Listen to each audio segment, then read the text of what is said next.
Adelante. Adelante. Bien, muchísimas gracias en primer lugar por la amable invitación. Vamos a desarrollar un tema que es bastante significativo, sobre todo en un contexto procesal, en un contexto de Estado de Derecho, donde la actividad judicial permite evaluar justamente estos ámbitos, donde analizamos la jurisdicción, donde analizamos el contexto de competencia. Para poder entender esta referencia en el ámbito de nuestro mecanismo de evaluación, tenemos que comprender algunas perspectivas que van a ser sumamente importantes, ¿correcto? Entender en primer lugar el modo en el cual el proceso se ha ido desarrollando, porque recuerden que estamos en un contexto procesal, ¿correcto? Sobre esta base, entonces, entiéndase que cuando hablamos de una evaluación procesal, tenemos que entender que el conflicto que se desarrolla en un ámbito judicial normalmente es la consecuencia de situaciones absolutamente contrarias desarrolladas entre dos personas que generan una situación contradictoria. Muy bien, una situación contradictoria que ha sido posible de ser evaluada en tres niveles, desde una perspectiva de autodeterminación de conflicto, que significa que pueden desarrollar un nivel de autotutela, ¿correcto? ¿Y esto qué significa? La defensa inmediata y directa de cualquier mecanismo de acción frente a cualquier consideración negativa que eventualmente pudiera haberse desarrollado en este contexto, ¿correcto? Ese es el primer elemento. El segundo de ellos es una configuración, ¿qué cosa? Heterocompositiva del conflicto, donde podríamos encontrar desde lo que significa la mediación, desde lo que significa la conciliación, desde lo que significa el proceso arbitral, ¿correcto? Estas condiciones entonces nos permiten exponer una referencia muy particular, donde ya hay una persona que eventualmente puede formar parte de este nivel de evaluación, ¿correcto? Por ello es que va a ser absolutamente importante entender cómo es que eventualmente estas referencias van a ser absolutamente importantes de conocer. Pero fíjense, estas condiciones entonces van a ser tan importantes en nuestro ámbito de evaluación, van a ser tan significativas que nos van a permitir, ¿qué cosa? Ubicar algunas condiciones particulares antes de detallar una referencia sumamente importante para poder detallar qué cosa, todo lo que significa jurisdicción y competencia, ¿correcto? Entonces, entiéndase en este contexto que cuando estamos evaluando una referencia absolutamente significativa, ¿correcto? Tenemos que entender una condición absolutamente especial. ¿Cuál? El desarrollo mismo de una referencia muy importante, ¿correcto? ¿Cuál va a ser esa referencia muy importante? El trámite de un proceso judicial. Y para lo cual, entonces, vamos a comenzar a exponer algunas condiciones que van a ser sumamente útiles, ¿correcto? Fíjense entonces en este contexto cuando analizamos jurisdicción y competencia, ¿correcto? Estamos... Permítame compartir entonces una diapositiva, por favor. A ver, un ratito que acá está la publicidad y cosa que la adjunto automáticamente. No tengo la publicidad de la mano. A ver, un ratito.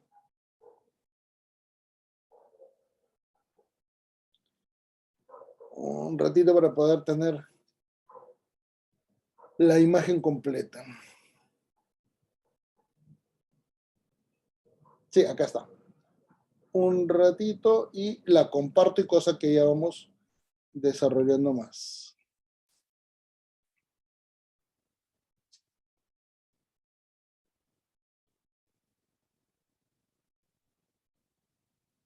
Un segundito, señores, y ya lo tengo acá en la mano y cosa que vamos compartiendo.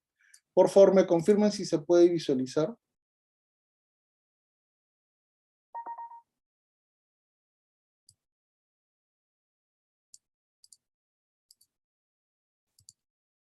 Por favor, me confirman.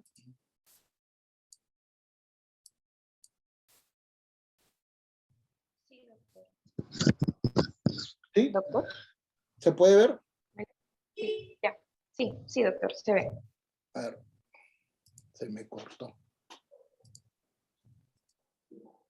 Ya. ¿Se comparte la pantalla o se comparte la diapositiva? A ver. La diapositiva, doctor. Perfecto. Muy bien. Entonces, cuando comenzamos a... Uy, jurisdicción lo había puesto mal.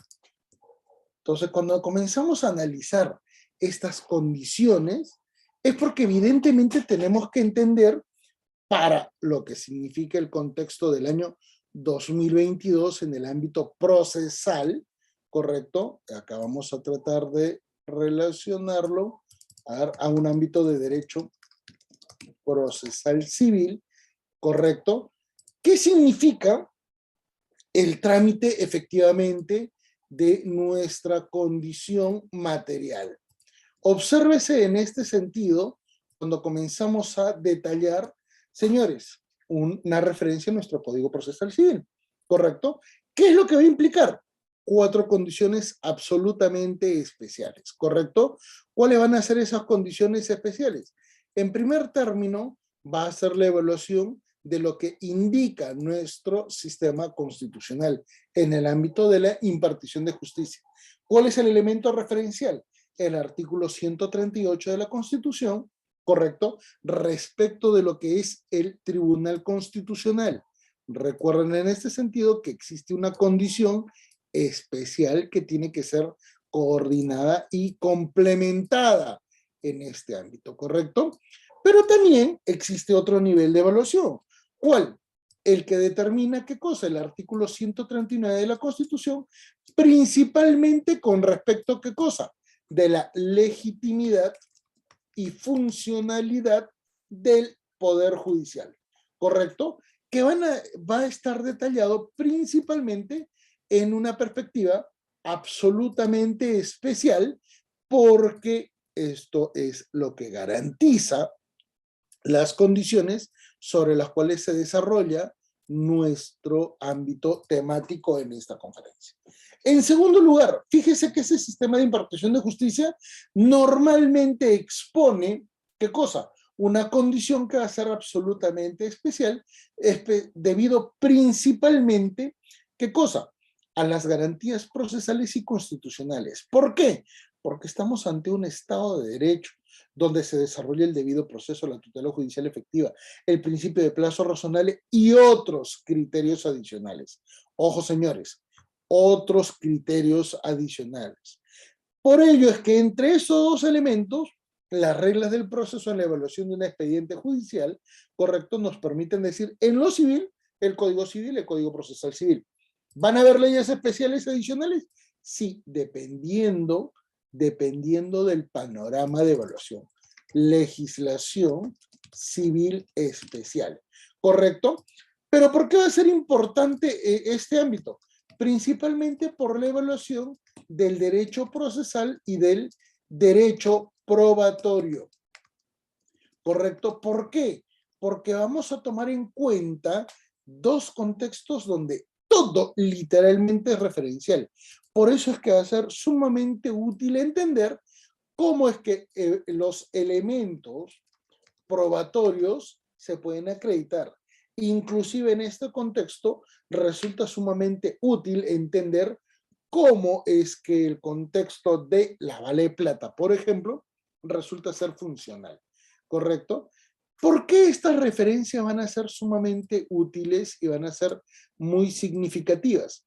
Debido esencialmente a la naturaleza en la cual fue desarrollándose el contexto procesal civil.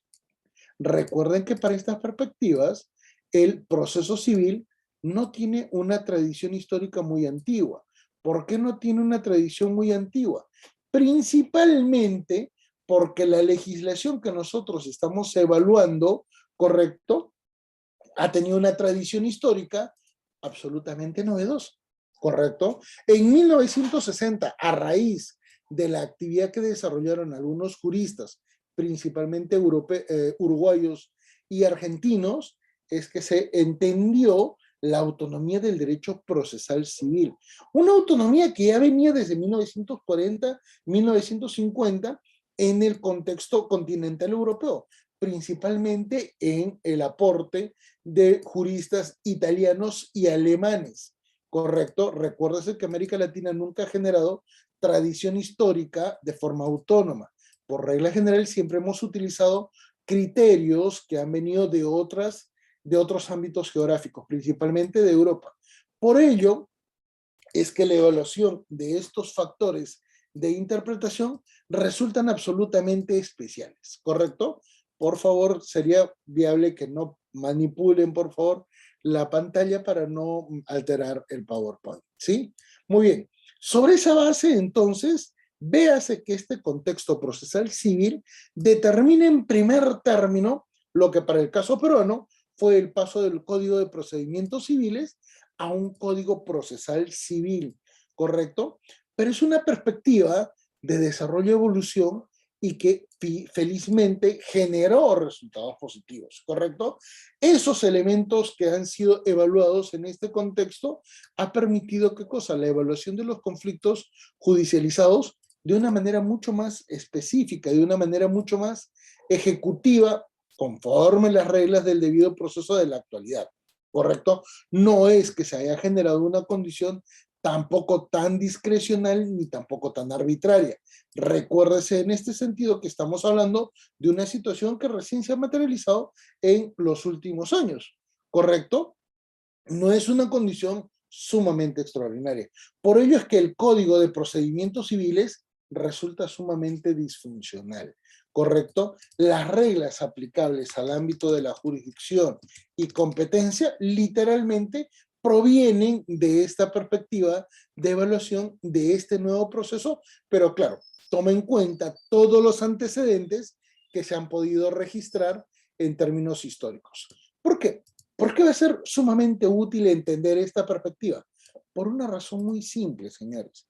El proceso de evolución de nuestro sistema jurídico nos permite detallar varios factores, ¿correcto? Nuestro sistema de evaluación en lo procesal, en lo sustantivo, evidentemente ha sido, ¿qué cosa? Desarrollado por cuestiones muy históricas, donde va a ser posible, ¿qué cosa? Comprender la dinámica de diferentes factores, ¿correcto?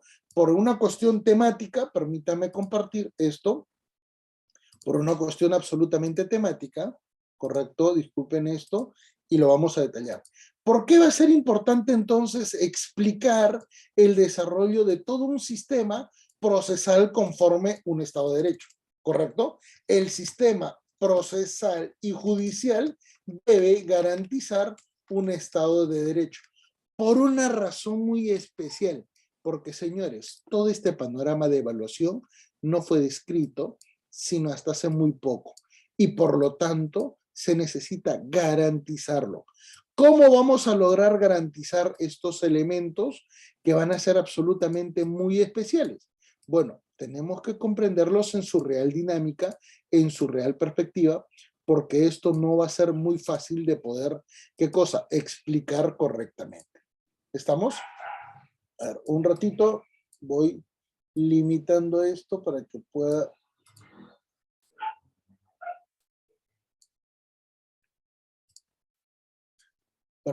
desarrollarse mejor.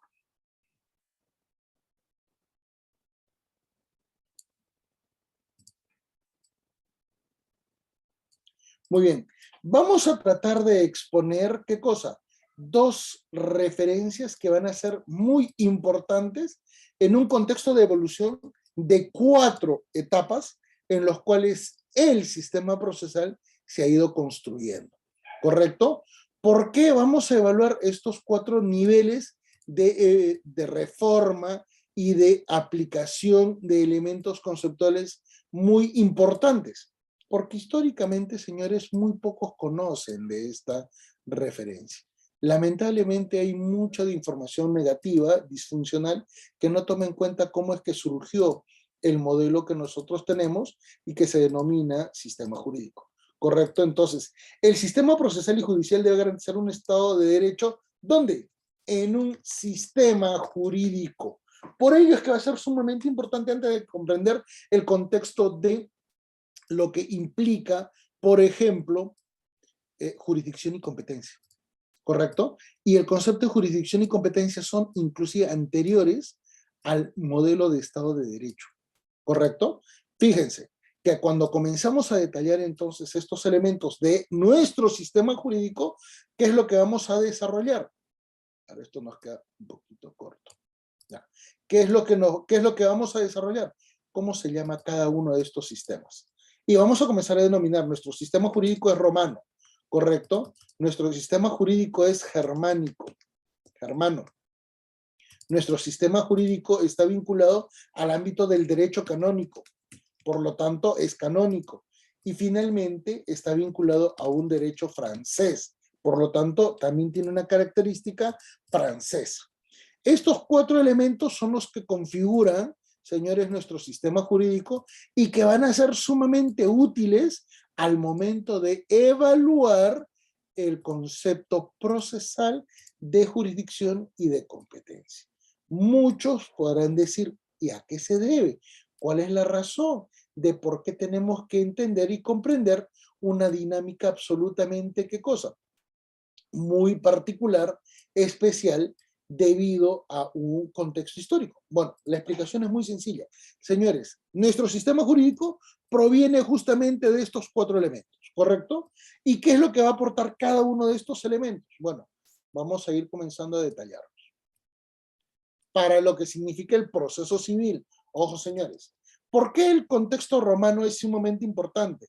Nace el derecho, ya no como un sistema normativo, donde la costumbre era lo referencial.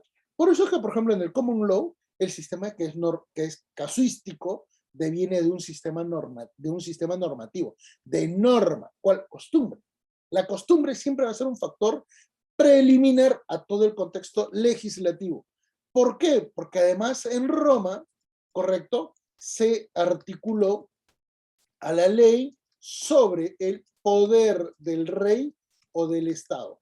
Por eso se denomina derecho, por eso se denomina derecho romano, ¿correcto? ¿Y qué es lo que permitió el desarrollo de la ley en el ámbito procesal civil?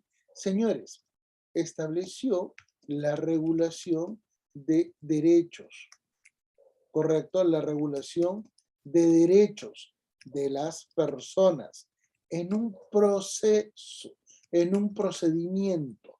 Por ello es que surge el derecho procesal en esta época, ¿correcto? Va a tener una connotación religiosa, va a tener una connotación religiosa porque además representa al Estado, al poder que tiene el Estado, ¿correcto? Fíjense que estamos hablando de una condición muy especial. No es una condición que pueda ser entendida o comprendida de forma automática, literalmente por todo el mundo. Por ello es que va a ser muy especial el mencionar que el derecho romano es sumamente importante. El derecho en el ámbito germánico, ¿qué es lo que acuñó? Los germanos al vencer a Roma y destruir al Estado, generaron una condición especial. Otorgaron la condición de iguales en derechos al varón y a la mujer. Por eso nuestro sistema se llama germánico, ¿correcto? El concepto de igualdad surgió con ellos. ¿Ah? No, que invadieron Roma y lo destruyeron. Eso no tiene nada que ver. Es nuestro sistema jurídico porque aportó el concepto de igualdad. El gran problema es que luego viene el derecho canónico al destruirse el Estado romano, ¿correcto? A la destrucción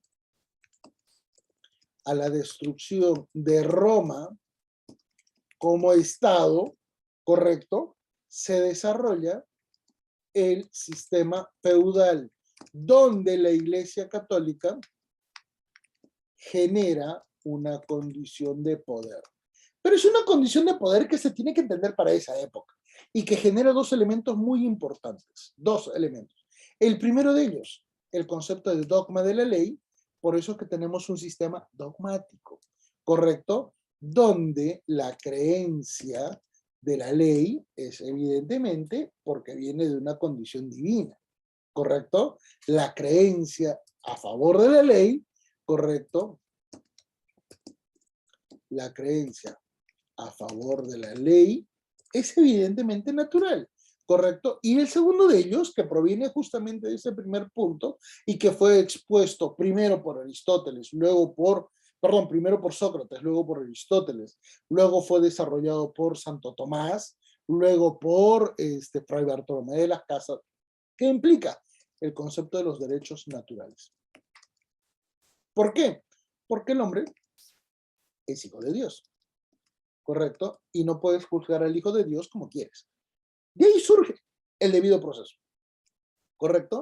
El debido proceso surge de esto. Muy a pesar de que siempre se dice de que de España viene todo lo peor, ¿correcto? En realidad lo peor viene del mundo anglosajón, ¿correcto? Son los verdaderos criminales de guerra en este contexto de humanización de toda nuestra historia. Pero muy bien, esto además evoluciona ya a un modelo francés, ¿correcto? Donde se entiende otra perspectiva, otra condición. ¿Por qué va a ser importante el modelo francés, señores? Porque Jean Domat genera en Napoleón Bonaparte la necesidad de articular a la legislación. Por eso es que vamos a tomar nuevamente, ¿qué cosa? El proceso de codificación, donde, fíjense señores, primero se desarrollan las normas que hoy se llaman principios, ¿correcto? Y luego se desarrollan, ¿qué cosa? Las reglas. Se exponen las reglas legales. Por eso es que tenemos título preliminar y tenemos, ¿qué cosa? El resto de normas, ¿correcto? Fíjese entonces en estas condiciones y en estas características que el derecho procesal civil entonces va a generar una condición sumamente particular, ¿correcto? Una condición particular en la cual ya vamos a comenzar a encontrar, ¿qué cosa? Antecedentes a nuestro sistema procesal, ¿correcto? Antecedentes a nuestro sistema jurídico, donde se desarrolla el proceso civil, tal como nosotros lo conocemos, evidentemente, ¿correcto? ¿Por qué? Porque cuando en Roma surge el derecho, evidentemente lo que se evalúa el contexto sustantivo que se analiza en el ámbito procesal, ¿correcto? Fíjense entonces esta característica muy romana, donde el representante del Estado o del César, dependiendo en la época del triunvirato, en la época de la República, en la época del Imperio, el representante del Estado o el César, ¿qué cosa? Ejerce funciones judiciales, ¿correcto? Fíjense que las funciones judiciales van a ser sumamente importantes porque estas tienen una connotación no solo religiosa, sino también, ¿qué cosa? Absolutamente funcional, ¿correcto? Por esto es que ahí comenzamos a observar antecedentes de la, ¿qué cosa? Jurisdicción. ¿Cuál? El uso de una función del Estado, ¿correcto? El uso de una función del Estado de una persona, ¿correcto? De un funcionario, que en este caso es un funcionario público, el pretor, ¿correcto? Con el contexto germano, literalmente a la igualdad, no se desarrolló mucho, pero hay un valor muy particular. Los germanos ampliaron el contexto del derecho romano dándole publicidad al acto de un proceso judicial. ¿Por qué querían darle la publicidad? principalmente para que la comunidad tome conocimiento.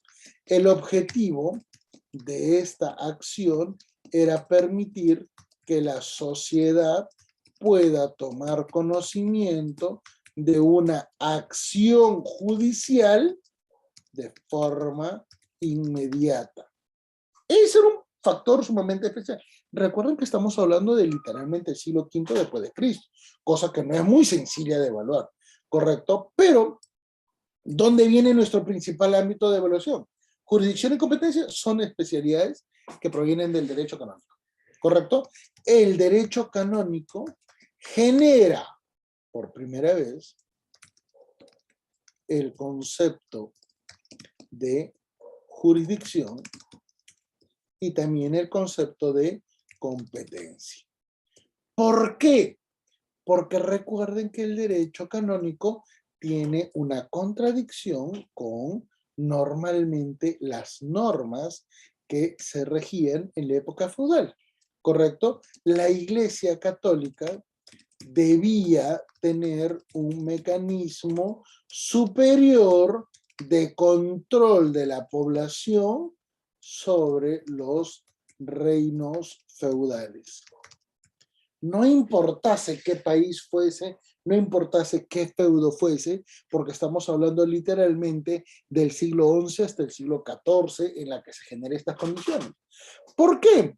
Porque ya comienzan a existir intentos de grandes estados. 1215 surge Inglaterra, correcto, donde ya el sistema judicial del common law es importante y significativo, ya comienza a desarrollarse el contexto de las unificaciones de los estados, cuando por ejemplo en 1470 se desarrolla el matrimonio de Isabel Católica y de Fernando de Aragón, correcto, que es al final lo que provocará el contexto de España, con Carlos I o Carlos V de España. Entonces, véase en este sentido la gran necesidad de poder evaluar algunos aspectos sumamente significativos, algunos ámbitos donde va a ser muy importante entender qué significa jurisdicción y qué significa competencia, ¿correcto? El modelo francés en realidad al ámbito procesal no le acuña mucho, ¿correcto? Sin embargo, va a generar una condición especial. Se genera una condición de vinculación de que todo el derecho es civil. Justamente por eso. Por eso es que normalmente los civilistas siempre dicen que el derecho civil es la madre del derecho. No es ni siquiera la bisnieta. Es un error total. El derecho surge del concepto de la guerra.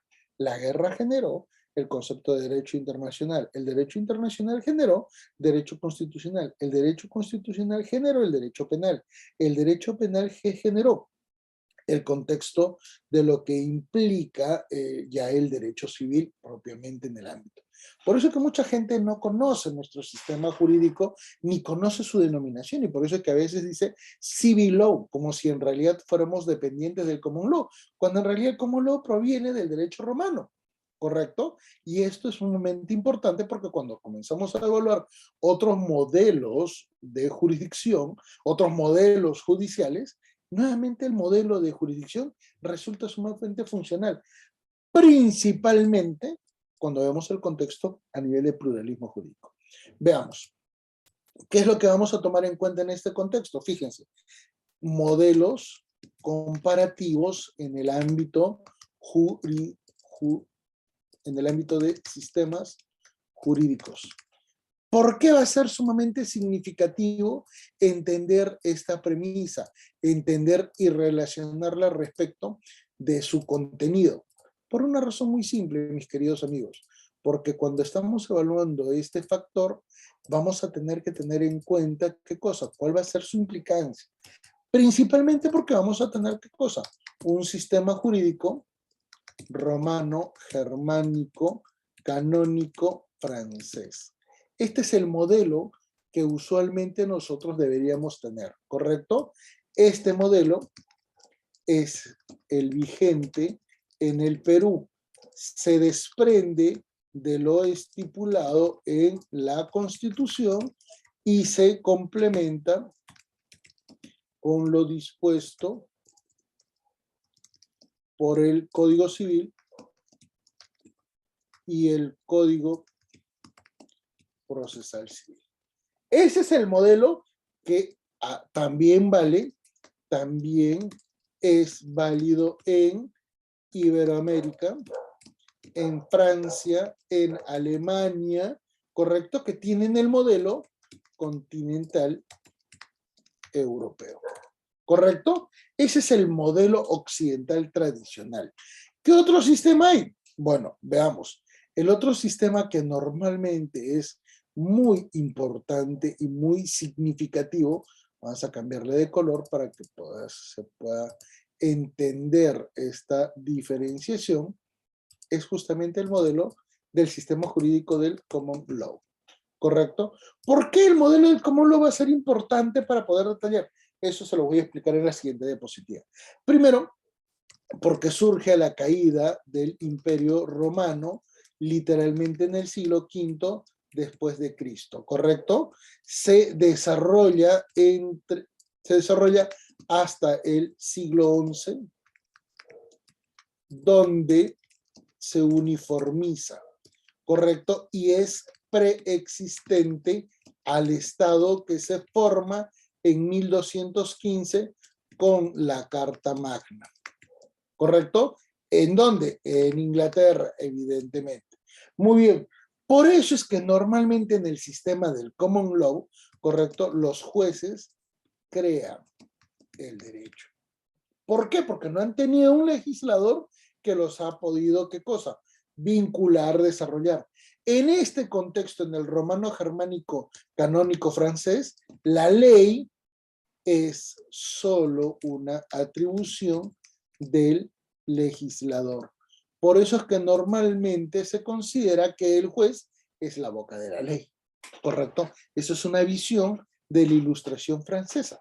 Pero en el Common Law los jueces crean derecho porque se basan en un modelo normativo, un sistema normativo que responde al concepto de lo consuetudinario, el modelo de la costumbre, ¿correcto? Luego vamos a tener un derecho musulmán. ¿Por qué va a ser importante, señores? Porque el proceso es descrito en el libro sagrado del Corán, ¿correcto? Donde se detallan los derechos de varones, mujeres, donde se expone la competencia del Estado y del modo de implantar la justicia, ¿correcto? Que es una justicia teocrática, ¿correcto? Teocrática. ¿Por qué ese modelo de justicia va a ser muy significativo? Bueno, porque va a tener un modelo absolutamente vinculado al Estado. El Estado también responde a una condición teocrática que es absolutamente negativa para lo que es el modelo que nosotros conocemos durante toda la vida. Y luego tenemos, ¿qué cosa? El sistema jurídico a nivel, sistema musulmán, ¿correcto? Y vamos a tener el sistema jurídico andino. Amazónico no, porque no existe un nivel de uniformización.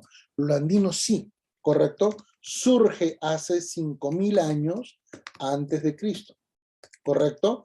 Y se desarrolla en todos los Andes de Sudamérica. Esto es, señores, en Colombia, en Ecuador, en Perú, en Bolivia, en Chile, en Argentina, ¿correcto? Mucha gente dice, no, pero es un modelo peruano, es un modelo incaico. No, señores, los incas ni siquiera lo desarrollaron, los incas solo lo expusieron. Los incas ya habían tenido ese modelo desde antes que inclusive surja Manco Cápac, ¿correcto? Es un modelo andino basado en el concepto de la reciprocidad, ¿correcto? Que es el valor jurídico equivalente a la justicia occidental, ¿correcto? Fíjense entonces, ¿por qué va a ser importante detallar esto? Porque en todos estos cuatro modelos, lo que nosotros vamos a detallar es que tanto la jurisdicción como la competencia van a tener los mismos criterios de evaluación, ¿correcto? Por eso es importante detallarlo. Entonces, ¿qué es lo que vamos a observar en este ámbito, mis queridos amigos? Lo que vamos a evaluar es que efectivamente va a surgir un modelo que necesita ser comprendido de forma dinámica, que necesita ser detallado de forma absolutamente objetiva, porque evidentemente vamos a poder, ¿qué cosa? Describir, y ahora sí de una mejor manera, todos los conceptos vinculados al ámbito de la jurisdicción. ¿Correcto? Entonces, en este sentido, comenzamos a entender una referencia totalmente especial. Fíjense, señores, estos modelos comparativos en el ámbito de sistemas jurídicos, mejor vamos a desarrollarlo a nivel de las flechas. ¿Correcto? Nos va a permitir entonces ubicar una condición muy particular. Fíjense que en todos estos elementos, entonces, ¿qué es lo que vamos a tener? Señores, un modelo absolutamente vinculado a lo que implica la referencia de lo que es aquello que es, ¿qué cosa? Lo competencial y la jurisdicción, ¿correcto? No todos estos esquemas van a desarrollar el mismo factor, ¿correcto? Por ello, vamos a hacer una evaluación absolutamente especial. ¿Por qué? Porque en estos 4 modelos, ¿correcto? En estos 4 modelos, no siempre el concepto de jurisdicción y el concepto de competencia van a ser especiales, ¿correcto? Entonces, ¿cómo vamos a poder detallar estos aspectos? Vamos a citar 2 ejemplos. Muy bien. ¿Cuáles van a ser esos 2 modelos? Para efectos gráficos, permítame desarrollarlos un poquito más arriba. Entonces, vamos a esquematizar 2 elementos referenciales. ¿Correcto? ¿Cuáles van a ser? Justamente jurisdicción y competencia.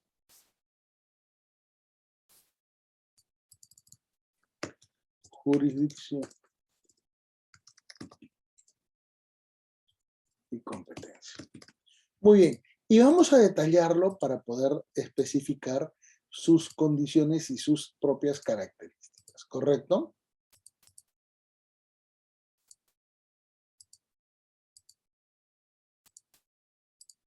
Muy bien. ¿Por qué va a ser importante detallar estos elementos que probablemente nos permitan detallar una condición bastante particular, bastante especial? Porque recuerden que cada uno de estos va a tener una connotación teórica muy diferente, ¿correcto? Por lo tanto, vayamos a desarrollarlo y presentar su contenido. Muy bien. ¿Y cómo vamos a entender su contenido? Bueno, comencemos a exponer cada uno de estos elementos que van a ser absolutamente especiales. ¿Correcto? Muy bien. Esto de acá lo vamos a configurar mejor. Muy bien. ¿Por qué van a ser especiales? Recuérdese en este contexto que la jurisdicción, correcto, va a tener una característica muy particular. Normalmente está vinculado, ¿qué cosa? A una atribución del Estado, ¿correcto? Es una referencia sumamente especial porque nosotros vamos a poder entender, ¿qué cosa? Una condición sobre la cual se desarrolla el Estado. ¿Correcto? Ese es el principal elemento. Entonces, ¿qué cosa es la jurisdicción? Es una condición derivada de una facultad del Estado, que en este punto implica una condición derivada del acto de impartir justicia. ¿Correcto? Los estados tienen funciones y ejecutan servicios públicos. ¿Y cuál es el principal servicio público que puede desarrollar un país? Impartir justicia, ¿correcto? A través, entonces, de la justicia, el Estado desarrolla un control social y garantiza la paz. ¿Entre quiénes? Entre los miembros de la comunidad, pero que además garantiza el progreso de cualquier sociedad. Por eso es sumamente importante. En cambio, La competencia va a tener otra característica, ¿correcto? Normalmente la competencia va a tener una función derivada de lo que implica el desarrollo muy particular. ¿Cuál? Una necesidad de desarrollar justamente lo que hizo la jurisdicción, una condición que permite viabilizar especialidades, ¿correcto? Entonces, la competencia es una deriva de la jurisdicción sobre la cual una acción específica en el ámbito de la impartición de justicia se desarrolla para una determinada especialidad o ámbito de evaluación. ¿Correcto? Por eso es que en el ámbito de la competencia podemos encontrar dos diferencias muy sustanciales. La primera de ellas es por especialidad, donde podemos tener juzgados civiles, penales, constitucionales, laborales, eventualmente agrarios, que ya no hay, correcto, o eventualmente, a ver, ¿qué otro más podríamos? Tributarios o comerciales, correcto. Pero la segunda de ellas es por una condición en función a la competencia en función territorial, por territorialidad.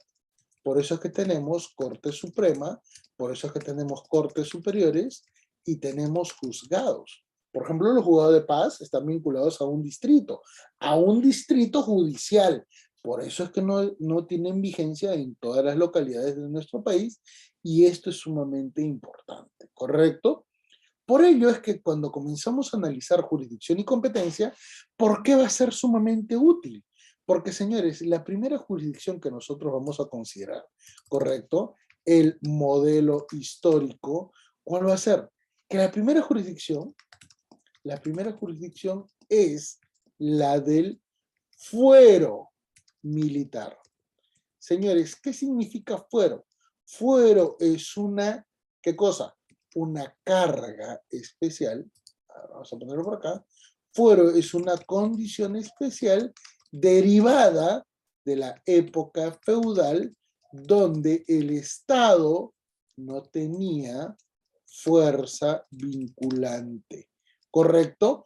Por eso es que el fuero era una condición especial y es antes de la jurisdicción, ¿correcto? Por eso es que en la actualidad, tenemos fuero militar, tenemos fuero arbitral, que se desarrolló después, tenemos un fuero electoral y tenemos, ¿qué cosa? Un fuero a nivel administrativo a favor de la Junta Nacional de Justicia. ¿Correcto? Los fueros entonces son de una connotación privada a favor de determinados entes por una cuestión histórica. ¿Correcto? Y esto evidentemente se desarrolló, vamos a ponerlo por acá, ¿qué cosa? En un modelo totalmente especial. ¿Por qué? Porque esto se generó también en forma complementaria a lo desarrollado posteriormente por la Iglesia Católica. ¿Correcto? La segunda jurisdicción fue la desarrollada por el fuero eclesiástico. ¿Correcto? Por eso es que, por ejemplo, países como el Perú tienen un fuero eclesiástico. Vayan a la Plaza de Armas y al costado de lo que significa Palacio de Gobierno, ¿correcto? Donde está la catedral en el medio, está el nuncio apostólico. ¿Y por qué? Porque literal tienen su propia jurisdicción. ¿Por qué la jurisdicción eclesiástica es sumamente importante? Recuerden que históricamente juzgaba determinadas cosas, ¿correcto? Determinaba algunas condiciones que podían ser juzgadas. Para el caso de nuestro país, ¿qué era lo que se podía juzgar? Por ejemplo, el judaísmo, por ejemplo, las prácticas anti, anti, anticatólicas y eventualmente, ¿qué cosa?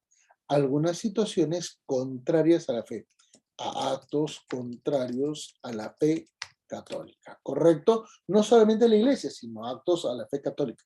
La extirpación de idolatrías, el juzgamiento a indígenas que eventualmente eran creyentes de los apus, de las montañas, de los cerros, de los ríos, ¿era significativo? No. A ellos no se les podía juzgar porque a ellos no se les aplicaba el fuero eclesiástico. A los españoles sí. Eso es parte de nuestra leyenda negra. Pero esta jurisdicción, fíjense bien, desarrolló, ¿qué cosa? El fuero inquisitivo. Y señores, el fuero inquisitivo no es otra cosa más que el análisis de nuestro sistema jurisdiccional procesal penal más antiguo. Ya no existe. Ya no existe. ¿Correcto? Ya no existe, pero es importante desarrollarlo. ¿Correcto? Fíjense entonces que el modelo procesal penal derogado desde el 2004 fue el sistema procesal penal inquisitivo, donde el juez tenía, ¿qué cosa? Atribuciones como para poder ejecutar la investigación de un proceso, la investigación de un caso, y evidentemente lo podía desarrollar bajo su propia discrecionalidad. Eso hoy por hoy ya no es admisible porque se permite desarrollar, ¿qué cosa? Un contexto en el cual las diferentes funciones en el ámbito del juzgamiento, en el ámbito de la investigación, en el ámbito de la ejecución de la condena, son atribuidas por personajes que pueden ser diferentes, ¿correcto? La investigación a cargo del Ministerio Público, la evaluación preliminar y la condena por parte de los órganos judiciales que pueden ser diferenciados. El juez de investigación y el juez y la sala que finalmente va a ejecutar la imposición de condena. ¿Correcto? En este ámbito, entonces, nosotros vamos a desarrollar un modelo sumamente gráfico porque cuando comenzamos a desarrollar nuestro proceso civil para nuestra actualidad, ¿correcto? ¿Qué es lo que vamos a desarrollar? A ver, vamos a exponer por acá. Nuestro sistema jurídico en lo... Por acá. ¿Ah? El sistema jurídico en lo procesal va a tener dos características muy particulares. El primero de ellos va a ser, ¿qué cosa? Un modelo vinculado al ámbito de la constitucionalización. Vamos a ponerlo mejor así, para que pueda ser explicado mucho mejor. ¿Correcto? Bajo un modelo de constitucionalización y también de convencionalización. ¿Y por qué va a ser importante esto? Porque obsérvese cómo los procesos de tiempo van a ir cambiando. Fíjense, en el Código de Procedimientos Civiles, ¿qué es lo que teníamos? En 1984 un Código Civil, en 1979 una Constitución, en 1969 una Convención. ¿Correcto? Fíjense que esto va a ser sumamente importante. En cambio, en el ámbito procesal civil, ¿qué es lo que vamos a tener? Para 1979 vamos a tener un contexto del CEDAW. Para 1993 vamos a tener una constitución, pero a la misma vez con una legislación procesal civil especial. Y esto evidentemente se va a ampliar más en el 2000 cuando comenzamos a desarrollar unos nuevos elementos. Para efectos de que esto quede mucho más gráfico, vamos a detallar qué implica esto. ¿Correcto? Fíjense, señores, la Convención Americana es de 1969, ¿correcto? La Constitución peruana es de 1979 y el Código Civil, evidentemente, es de 1984. Fíjense entonces que esas referencias van a ser complementarias en el contexto, ¿qué cosa? En el contexto civil.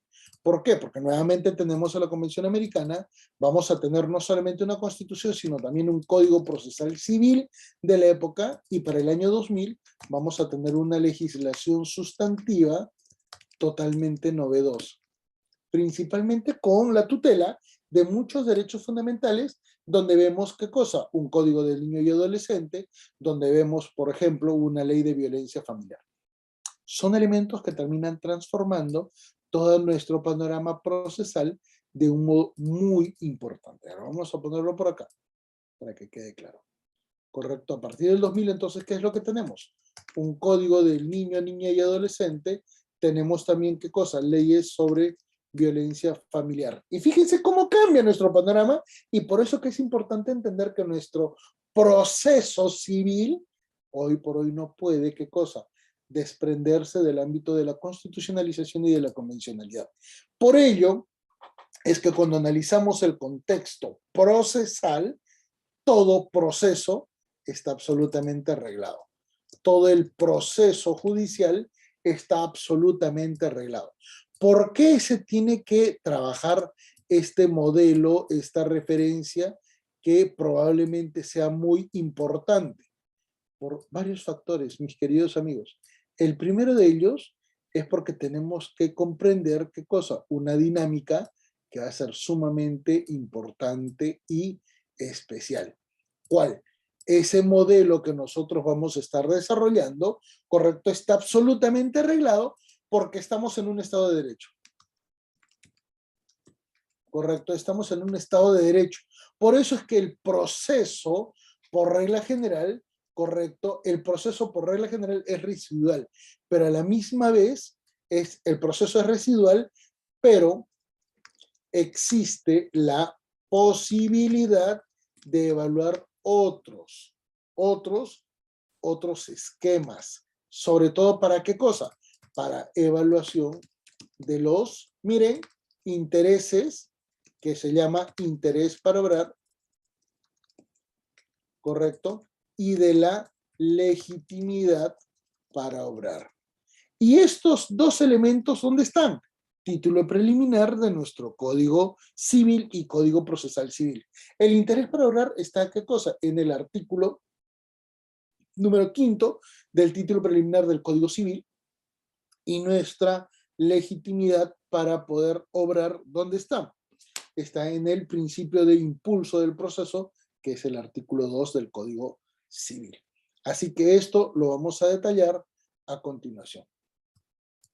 Vamos a poner por acá, interés para obrar, mejor así, que esto es el artículo número 5, título preliminar del Código Civil, correcto, y la legitimidad para obrar, la vamos a poner, ¿qué cosa? En este nivel. Que esto va a ser el artículo 2, título preliminar del Código Procesal Civil. Entonces, fíjense que estamos ante un panorama totalmente especial. Y por eso es que normalmente todo el proceso tiende a generar una acción objetiva, porque no solamente está arreglado, sino que tiene un propósito. ¿Correcto? ¿Cuál es el propósito? Atender las necesidades de las personas. ¿Correcto?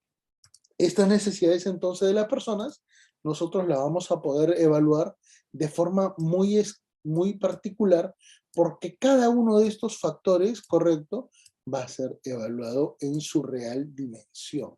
Esto que nosotros vamos a determinar nos va a permitir, ¿qué cosa? Ubicar dos elementos de evaluación en cada uno de estos esquemas que nosotros vamos a poder identificar. ¿Cómo así? Primero que, por ejemplo, en el ámbito de la demanda, nosotros vamos a tener que evaluar, ¿qué cosa, señores?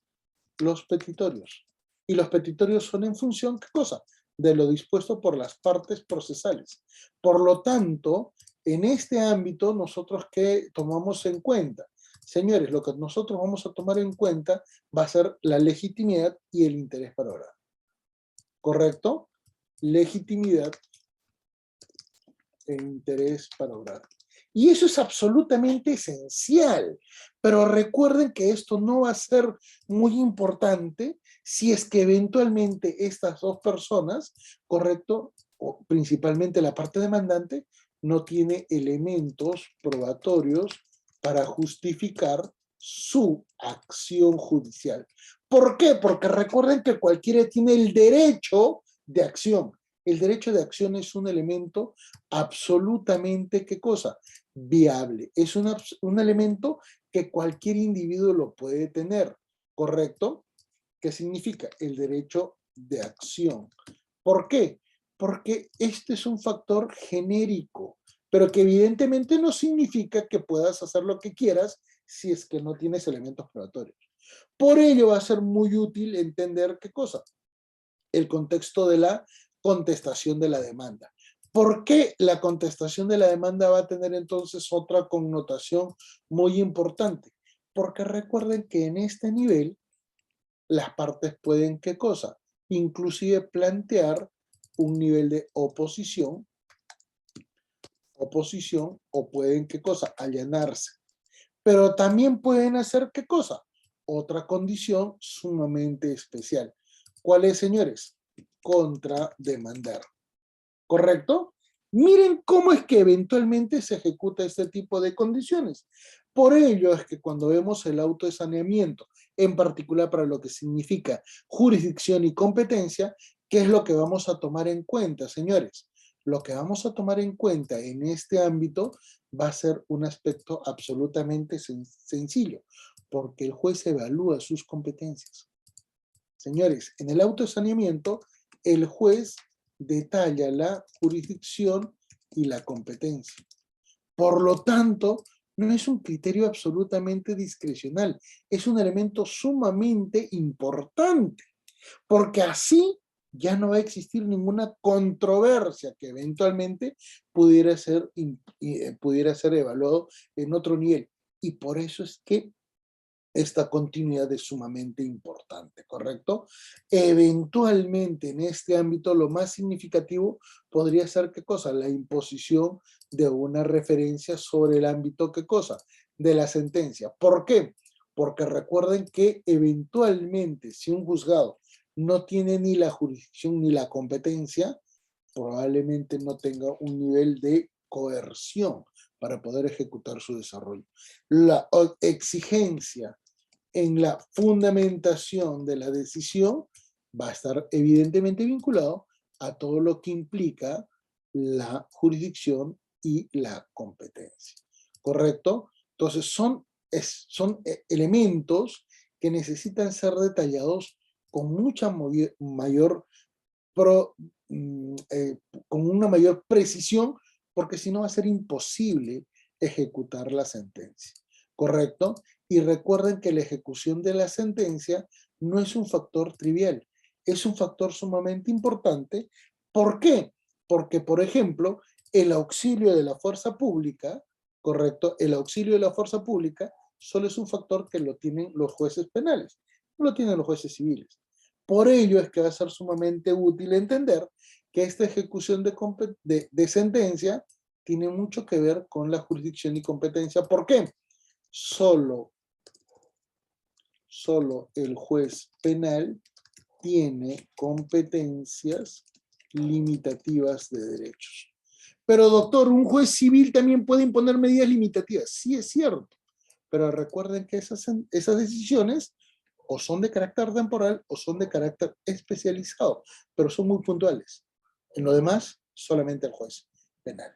¿Correcto? No corresponde a un juez civil.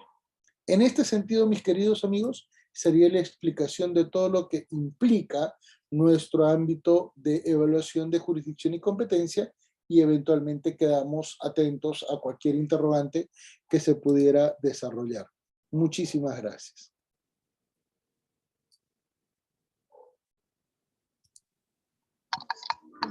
Bueno, doctor, muchas gracias por la sesión del día de hoy. Si alguno de los participantes tuviese alguna pregunta, puede hacerlo a través del chat o activando la opción de levantar la mano. Bien, vamos a dar unos minutos. Por el chat, doctor, agradecen la disertación, mencionan que ha sido una disertación interesante, excelente, y le dan las debidas felicitaciones.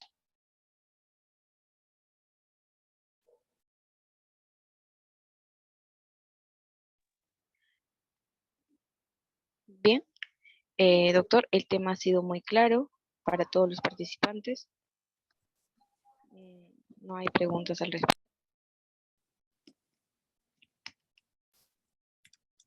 Por ahí que sale, por ahí que sale.